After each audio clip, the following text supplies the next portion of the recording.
အ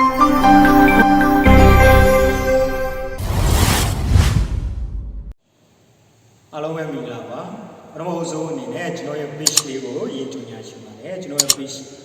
ဟာဆိုလို့ရှိရင်အဓိကအဖြစ် Photoshop photo editing နဲ့ video editing ကိုအဓိကအားထားပြီးမှကျွန်တော်အဓိကအဖြစ်လုပ်တာဖြစ်ပါတယ်ဒါပေမဲ့ကျွန်တော်တခြား knowledge ပိုင်းဆိုင်ရာ IT ပိုင်းဆိုင်ရာလေးတွေလည်းအနေငယ်ကျွန်တော် sharing လုပ်ပေးဖို့အစီအစဉ်ရှိပါတယ်ကျွန်တော်ရဲ့ Google ကျွန်တော်ရဲ့ Gmail နဲ့ Google နဲ့တခြား Facebook Instagram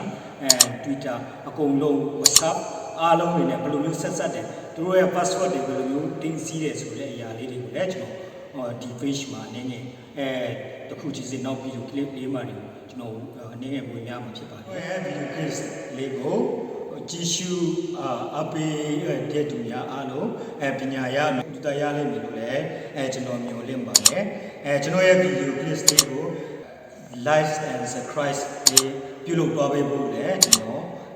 မေတ္တာရပ်ခံပါတယ်အားလုံးကျေးဇူးတင်ပါတယ်နောက် video clip မှာပြန်ဆုံကြရအောင်